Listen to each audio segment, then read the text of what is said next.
During the period of struggle for freedom, in spite of the difference of opinion among the leaders, they were unanimous on one point, and that was that after independence, the economic development of the country will not be left in the hands of the private players. That is, there will be government's hand in taking the economic development ahead. And the reason behind this unanimity were the two incidents. Number one, the Great Depression of Europe, and second was the reconstruction of Japan and Germany. After all, what was there in these two incidents? That leaders had taken an important decision that after independence, economic development will not be left in the hands of the private players. All these things will be very clear in the common part of the discussion. And now we are going to start with the first incident, and that is Great Depression of Europe. Actually, in 1929 October, there was a big crash in the New York Stock Exchange, which sent Wall Street into panic. This Wall Street, viewers, is a financial block in the lower Manhattan area of New York, where this New York Stock Exchange is located. This Wall Street of New York City is as famous as Dalal Street of Mumbai, where the Bombay Stock Exchange is located.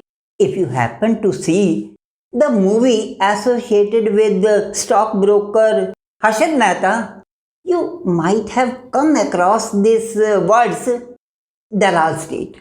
So after the Wall Street went into panic, the millions of the dollars of the investors, they got wiped off. Tens and thousands of people, they lost their lifelong saving. Consumer spending and investments, they dropped down, causing a steep decline in the industrial output, which resulted in the closure of the shutdown of the manufacturing units, rendering a large scale of unemployment. This unemployment further added misery to the economic crisis, which continued for a period of 10 years, that is from 1929 to 1939. This economic crisis, which prevailed, which continued for a period of 10 years in America and Europe, is called the Great Depression of Europe. Now the second point, that is reconstruction of Japan and Germany. We very well know that in the Second World War, both the countries, that is Japan as well as Germany, they had to bear heavy losses. Now the tasks of undoing these losses or damages is known as the reconstruction of Japan and Germany. But the lack of the government help and lack of planning, there was a lag in the completion of these tasks. Now, once the leaders, they had decided that after independence, economic development of the country will not be left in the hands of the private players. This decision of the leaders that got endorsement by the Bombay Plan. Now let us see what this Bombay Plan is. Normally, the industrialists and the big businessmen, they don't want that economic development the government should keep with itself, because it hinders the free flow of capital, which normally the big businessmen and the industrialists, they don't like. But in contrast, in 1944, the industrialists and the big businessmen, they got together and drafted a joint proposal urging the government to take the economic development in a planned way and invest in industries and other economic policies. The presentation of this joint proposal by the industrialists and the big businessmen to the government is called Bombay Plan. Now, after independence, there were two models of economic development before the leaders or before the government.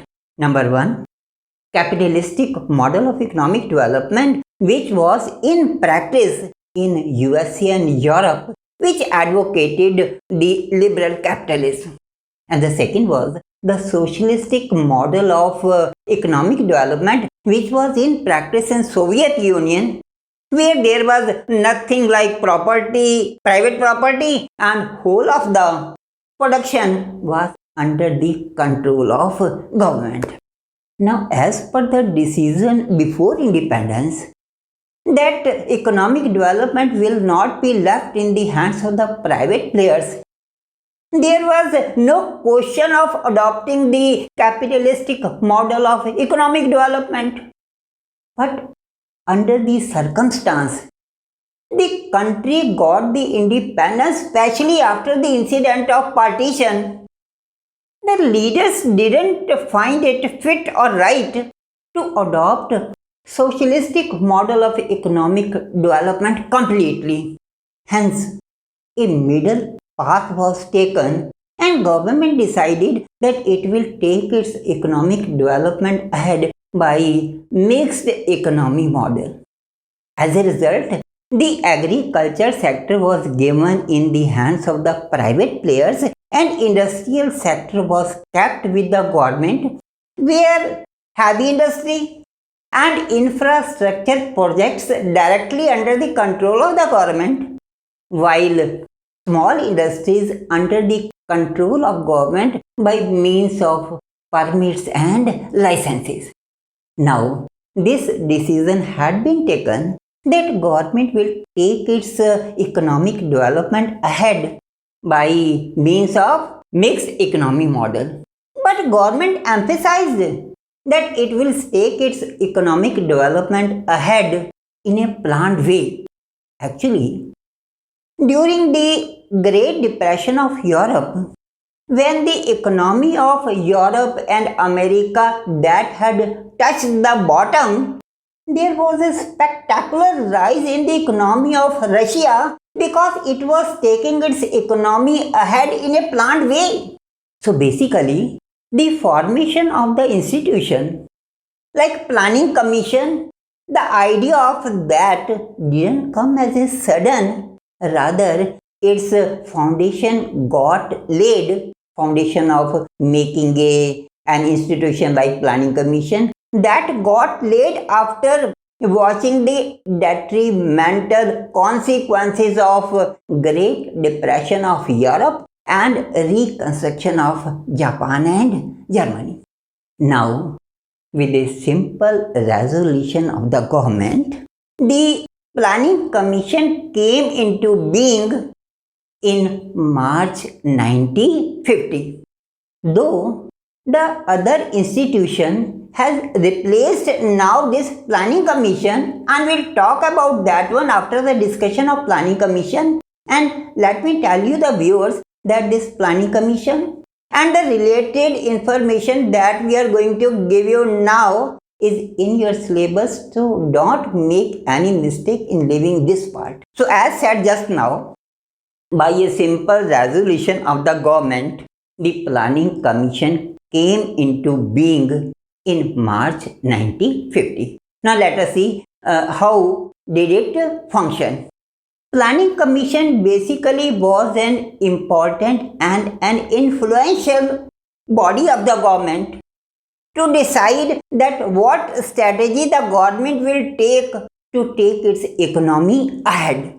Though it has only the advisory powers, but its recommendation used to become effective just by the approval of the Union Cabinet. Now let us see how did it used to work. The government used to prepare a document which had the detail of its income and expenditure. Accordingly, the budget of state and central governments, they used to be divided into two parts. that is non-planned budget and the planned budget. Non-planned budget was spent on the yearly basis for the routine expenses, while the planned budget was spent on the 5-yearly basis as per the priorities fixed in the 5-year plan. Now we are going to discuss about the new institution that has replaced the Planning Commission. As we have said earlier, that government had taken the decision that it will be taking its economy ahead by mixed economy model of economic development. But it has emphasized that it will be taking its economy ahead on the pattern of Soviet Union, where the tasks they are done after making a proper planning. Now we know the result of the 1 year and the 5-year planning pattern, how the economic development of India that had touched the heights. Now the pattern of 1 year and 5 year that already now we have discussed during the discussion of the non-planned budget and the planned budget. But after the NDA government came into power in 2014, it argued that this 65-year-old institution might be effective in those days, might have taken the economic development ahead. But with the changing environment and in the present scenario, this institution has gone ineffective. And some reasons were also given behind this. Number one, India is a country of diversities and its different states are in the different phases of economic development. They have their own weaknesses, their own strengths, and same economic policy cannot be made for all the states in the same pattern. Secondly, in this era of competition, India cannot compete or establish itself in the global economy on the basis of this old institution and old policies. Hence, or with this thought, Planning Commission was erased and the new institution called Niti Aayog came into being on 1st of January 2015. Though the indication of erasing of Planning Commission and bringing in the new institution called Niti Aayog, the indication already was given by Prime Minister Narendra Modi in his maiden speech he gave from Red Fort. The full form of Niti Aayog is National Institution for Transforming India. In Hindi, we call it as Rashtriya Bharat Parivartan Sansthan. Presently, or we can say today, this Niti Aayog is the premier think tank of the government, which serves as the source of directional and policy inputs. And in addition, it makes the draft of the normal and the long-term policies, plus it gives a precise technical advice to central government, to the state governments and to the union territories. The main office bearers of Niti Aayog are like this: Chairman, Prime Minister Narendra Modi. Vice Chairman is Dr. Rajiv Kumar. And let me tell you here that appointment of the Vice Chairman is done by the Chairman, that is Prime Minister, and the first Vice Chairman of Niti Aayog was Mr. Arvind Pangadia. And CEO, that is Chief Executive Officer of the Niti Aayog, is Amitabh Kant, and the members of the Executive Council are like this: CMs of all the states and representatives or lieutenant governors of all the union territories.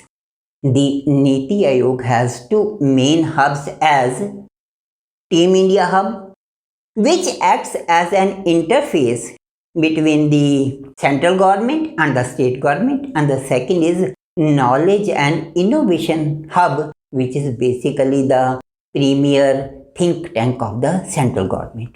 Among the various aims of the Niti Aayog, four main aims of the Niti Aayog are to consider that section of the people who, in spite of the economic development of the country, they were not benefited. Hence, to ensure that benefit of the economic development of the country reaches this section of the people. Second, with the thought that a strong state builds a strong nation, to give a more economical help to the states on the basis of federal structure. And third one is to add more policies, maybe normal or the economic policies, to safeguard the national interest. And the fourth one, to have or ensure the participation of the national and the international experts so as to make the policies being made by Niti Aayog more precise and more effective. Now, in this context of Niti Aayog, we are going to take up the difference between the Planning Commission or the Yojana Aayog and Niti Aayog. The first difference is that in case of Planning Commission, the appointment of the secretaries that was being done by the normal process, while in Niti Aayog, the appointment of the secretaries that is being done directly by the Prime Minister.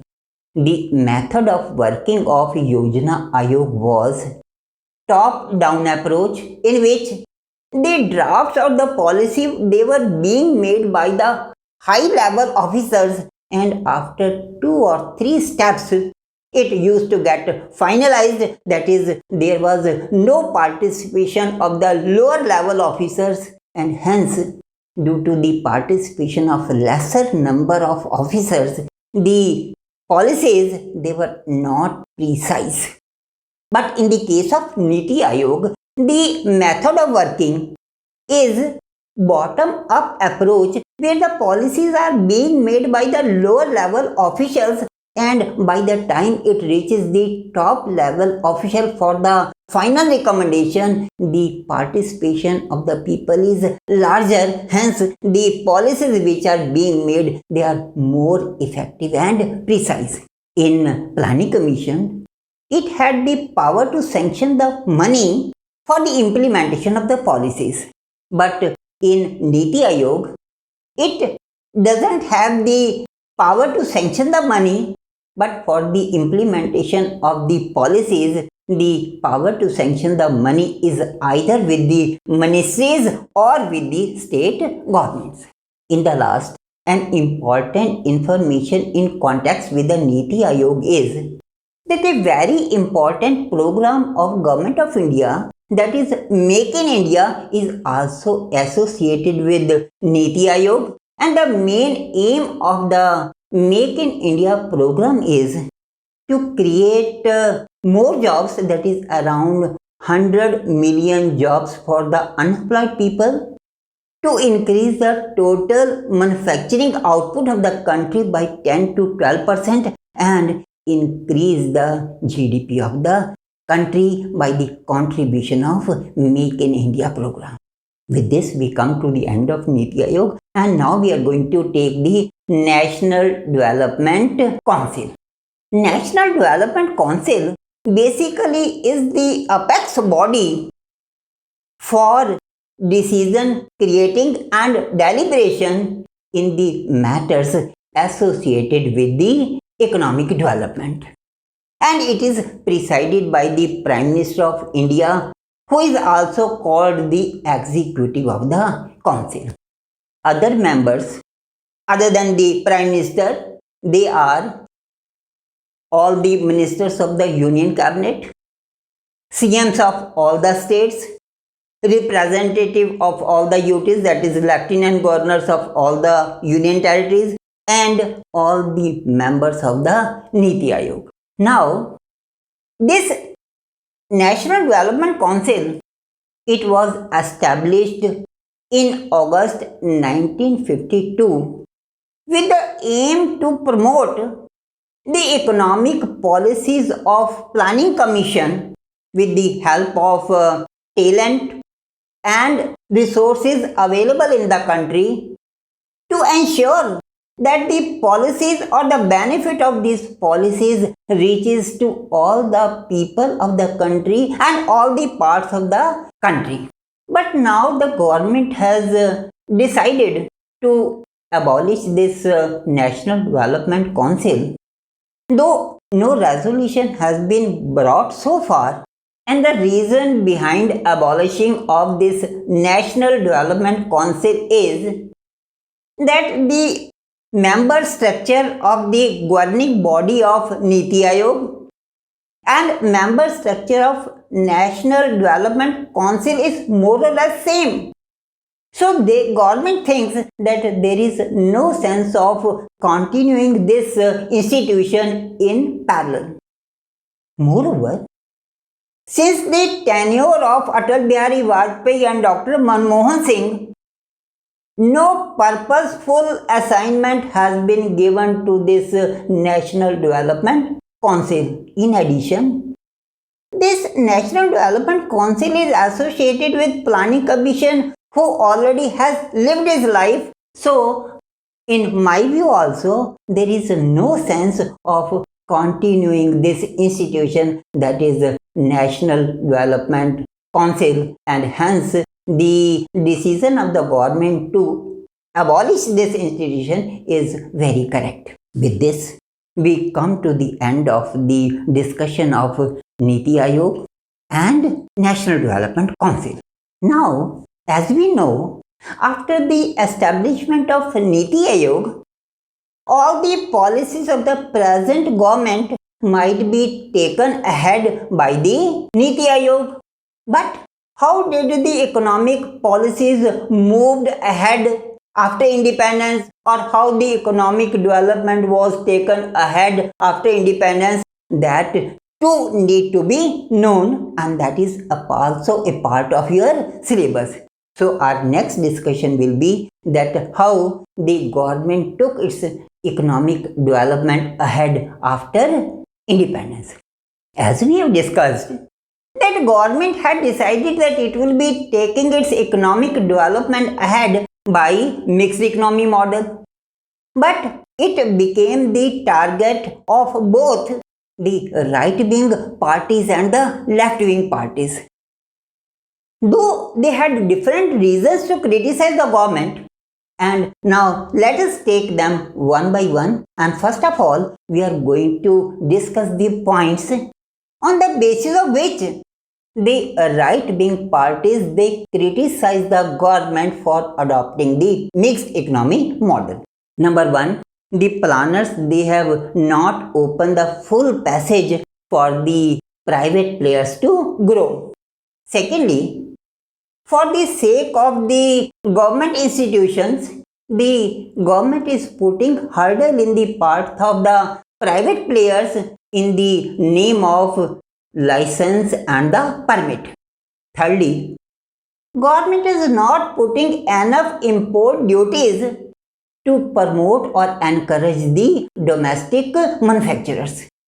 And the last is that the control of the government more than required is creating inefficiency and is creating corruption as well. Now we are going to talk of the points by which the left-wing parties criticize the government for adopting the same, that is the mixed economy model. Number one, government is not spending enough on health and education. Number two, government is normally investing in that area or that field where the private players are not interested. And thirdly, many of the policies of the government, they are making the private players to make money.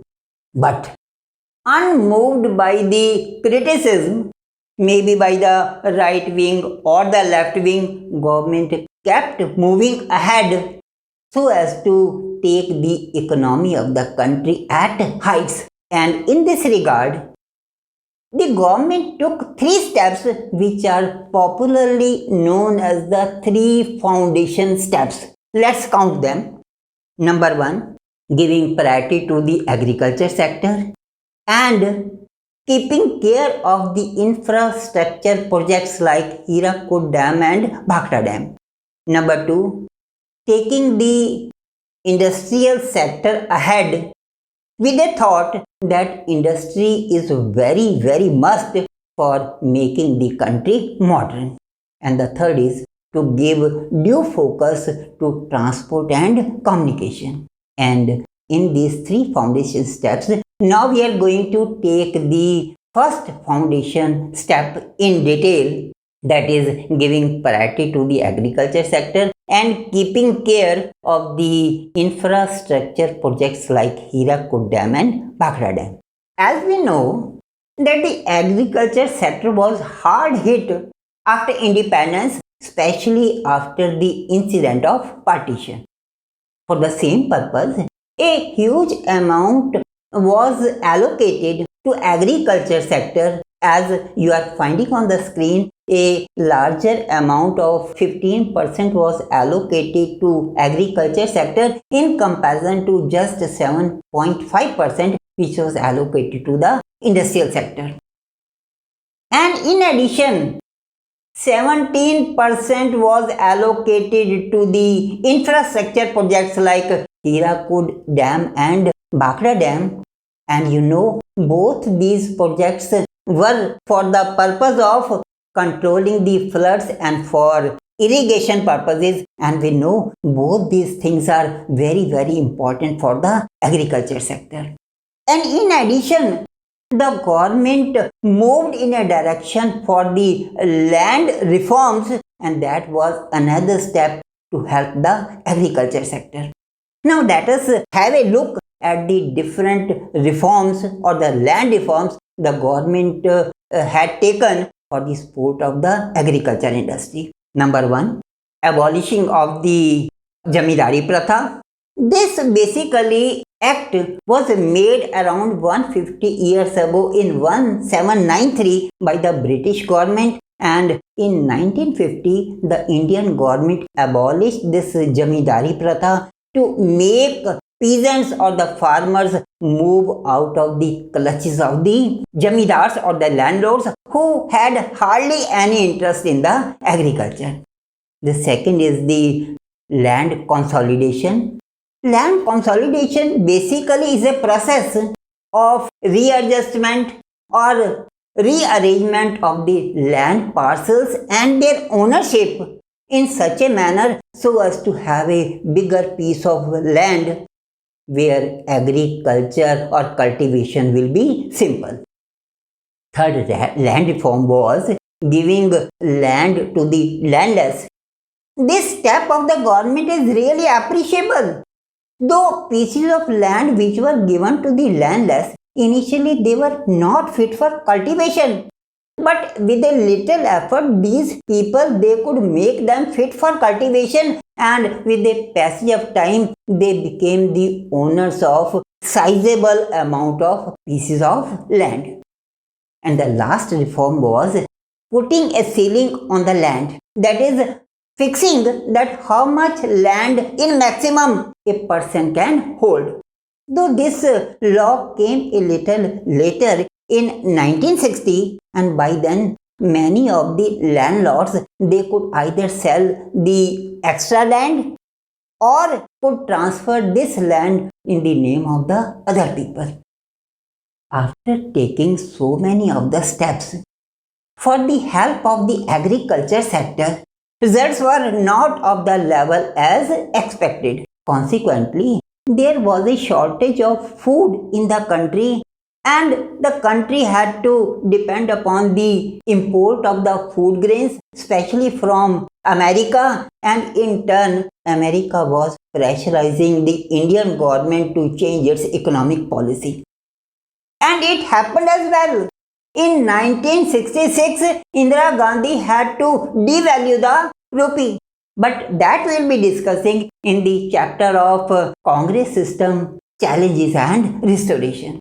Now, to overcome this situation of shortage of food, government started a project called Green Revolution under the leadership of agriculture scientist M. Swaminathan. So it was decided that the government will help those farmers, those who are already well off. Still, the government was helping those farmers who were poor. But this time it was decided that government will be helping those farmers who are well off and they have got a good sources of irrigation. And the aim or the plea was that the farmers who have already a good capacity of producing the food grains can achieve a goal of higher production.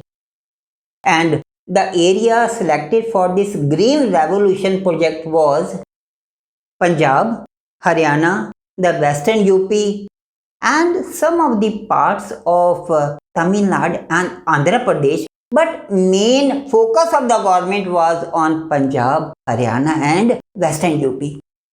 The farmers of these areas, they were provided with high yielding variety of seeds.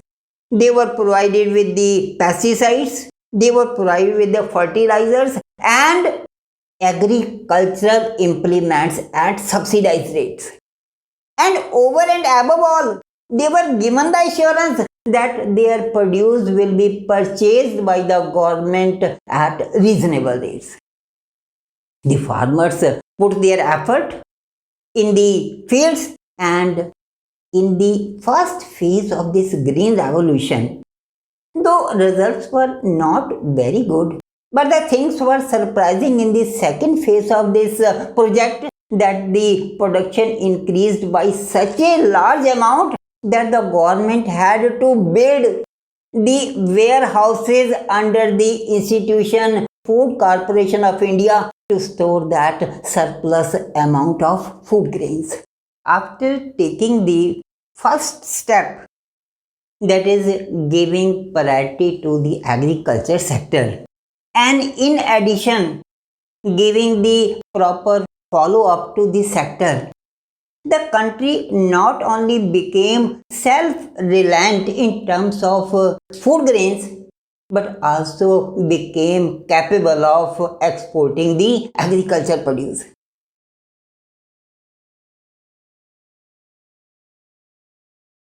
After this, now we are going to discuss the after effects, or we can say the consequences of the Green Revolution. Number one, the rich farmers or the landlords, they were the main beneficiaries of this project. Number two, this Green Revolution project was restricted to two crops, mainly the wheat and somewhat the rice. Thirdly, this Green Revolution project classified between the farmers, that is rich farmers of Punjab, Haryana and Western UP on one side, and the poor farmers of the rest of the country on the other side. Now we are going to discuss about the political effects of this Green Revolution.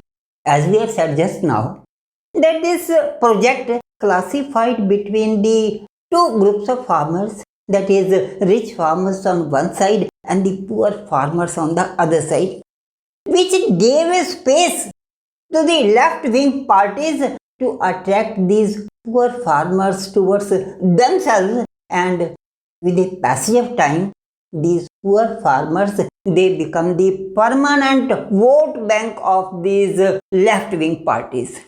And secondly, the people or the farmers who got benefited by this Green Revolution project ultimately started taking interest in politics and became influential in their areas. Now we are going to take the second foundation step, that is moving fastly in the direction of industrialization, with a thought that industrialization is very important for modernizing the country.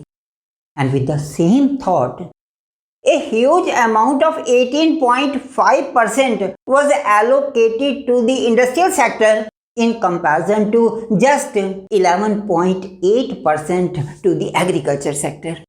And in addition, a committee was constituted under the leadership of P.C. Mahalanobis, a great statistician and a man known as the architect of planning commission.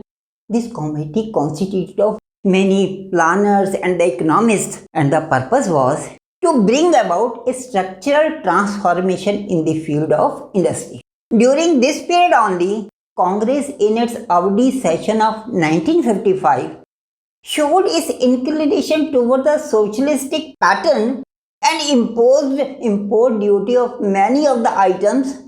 The purpose was to encourage the domestic manufacturers. And this period saw a boom or the boost in the industrial sector, maybe the oil refineries, the steel plants, or other heavy industries. For example, the Nunamati oil refinery of Assam, the second is Brownie oil refinery of Bihar, and if we talk about the steel plants, we can call Bhilai steel plant of Madhya Pradesh, now it is in Chhattisgarh, and the second is the Rourkela steel plant of Odisha. Later, one steel plant was also established in Durgapur of West Bengal. And if we talk of the heavy industries, we can count like this. The first name that comes in this respect in our mind is the BHEL, that is Bharat Heavy Electricals Limited, which was established in 1956 in Bhopal of Madhya Pradesh. And reconstruction work was started for Hindustan Aircraft Company, which was established before independence. But ultimately, after reconstruction, this company proved to be a gem company of the government of India, which is now known as Hindustan Aeronauticals Limited. Later, another company, very famous company, BEL, that is Bharat Electronics Limited, was also got established, and work was done in the direction of railways also. Now, though this time we are talking of the era or the time of second 5-year plan and the years following, the boom or the boost was seen in the industrial sector, but it had some negative impact as well. So we can see the detrimental consequences of giving priority to the industrial sector. As we know that for modernizing the industry, we needed the technology which was not available in the country and had to be imported from abroad, for which India had to spend the precious foreign exchange in a larger amount. And the second was giving priority to the industrial sector made the agricultural sector go unattended. Many of the people, including some congressmen like J.C. Kumarappa, a Gandhian economist, showed worry for not giving full attention to the agriculture sector. Another congressman and the ex-Prime Minister Chaudhary Charan Singh, though later he left the Congress party and made his another political party called Bharatiya Lokdal, he also advocated that agriculture has to be kept in the center of the economic development for the real progress of the country. On the other side, the government of India, to compensate this type of criticism, instructed the states to start up with the new projects for irrigation and to implement the land reforms quickly and efficiently, so as to make a balance between the agriculture sector and the industrial sector.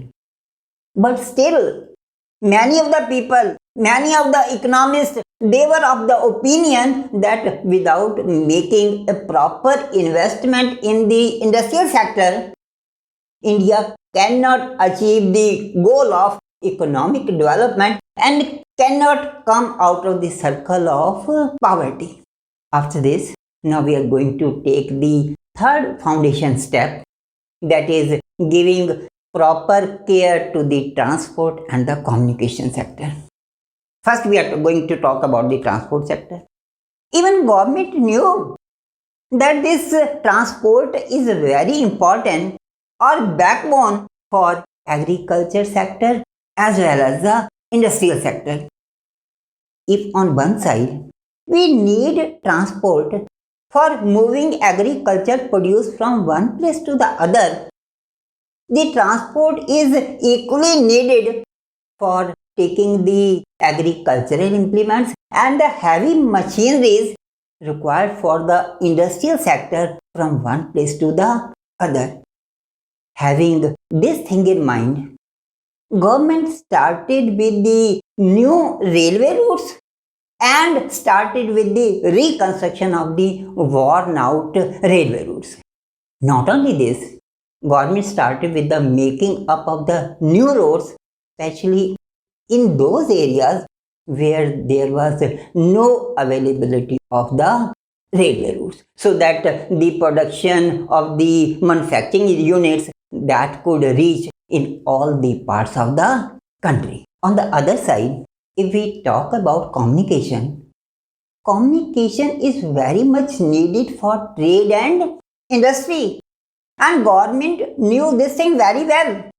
So with the help of either the indigenous technology or by importing the technology, government made its best efforts to keep this sector update in parallel with the other countries.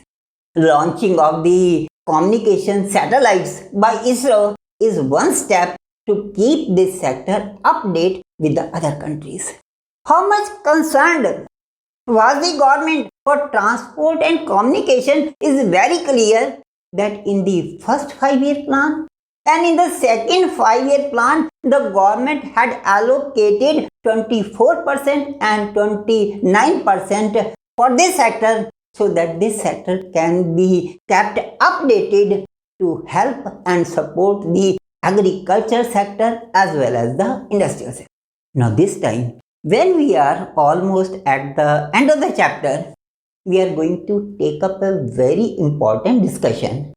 That is, we are going to discuss about a very important statement, and that statement is that economic development and social justice, they have to be taken in parallel, that is side by side. The meaning of the statement is that this is the duty of the government, that what strategy the government takes so as to achieve the goal of its economic development. But it has to ensure that the people or the citizens, they are not deprived of the social justice. To understand the meaning of previous 5 or 6 lines, the best example will be the example of POSCO. POSCO basically is a company which is engaged in the manufacture of steel. Actually, in year 2005, an MOU, that is Memorandum of Understanding, was signed between the Odisha government and POSCO for establishing or for setting up a steel plant near Bhubaneswar. Now, whenever such a heavy duty project is going to get established, it has a negative as well as positive impact for its being set up. Now, firstly, we are going to discuss the points which are associated with the positive impact of this project getting set up. Number 1, an investment by a company, especially if the company is a foreign concern, is a good sign of development for the state where the project is going to be set up. Number 2, it provides employment to the local people. And thirdly, it earns a large amount of foreign exchange and it gives business to the domestic entrepreneurs. And now we are going to take up the points which are associated with the negative impact of this project getting set up. Number 1, the displacement of a larger number of people. Number 2, question mark on the livelihood of these people which are going to get displaced. And thirdly, danger to the environment, that is imbalance in the ecosystem. Now, as we have said just now, the MOU was signed in 2005 and the company started its construction in 2005 itself. Now, the people who were getting affected by the setup of the plant, they started demonstration outside the company's office, especially the people of Jagjitpur. Many men and women, they also joined this demonstration or the protest, who belong to the local panchayats and the local organizations. Government of Odisha, who was having an eye over the situation, honoring the sentiments of the people, didn't renew the license of the company, hence the production of the company could not take a start. If on one side, this was the win or the victory of the people, on the other side, it was the fulfillment of the promise of the government that no one will be deprived of the social justice. The important point to note down here is this: had the economic development been in the hands of the private players, they would have hardly bothered about the problems of these people and would have gone ahead with the start of the plant for the sake of making money. No doubt, when such a big project is going to get established, gives rise to conflict, debate and discussions. But if the authorities who are associated with the economic development, if they are not biased, one can reach at the true conclusion. That is what happened in this case. The government of Odisha sacrificed the economic development just to ensure that the people or the citizens of this state, they are not getting deprived of the social justice. The previous 4 or 5 lines can be concluded in one golden like this, that this is what we call is the beauty of the Indian democracy. This time, when we are at the end of the chapter, we are going to discuss some of the points the Indira Gandhi took for taking the economy ahead when she became the leader of Congress party. This is the story of around January 1966, when Indira Gandhi, after the death of Lal Bahadur Shastri, she became the leader of Congress party and consequently the Prime Minister of India. She took some steps and had mind to take the economy upside and also help the poor people or bring some policies as well for the betterment of the poor people. And the few steps she took are like this. She wanted to have more role of the government in making the economic policies. She nationalized the 14 banks. She stopped the privy purses of the rulers of the state, and she showed some inclination, that the Congress this time showed some inclination towards the socialistic pattern, and she wanted to have more policies for the betterment of the poor people. No doubt, in this period, the country saw some increase in the economic development in the terms of economy, but by the end of 1980s, again there was sluggishness in the economy, and the reason which were told behind this, they were the prevailing corruption in the government institutions and the bureaucracy not being so much efficient. And people started thinking that perhaps the taking the economic development ahead is not alone in the control of government now, that is, now there is the need of the private players.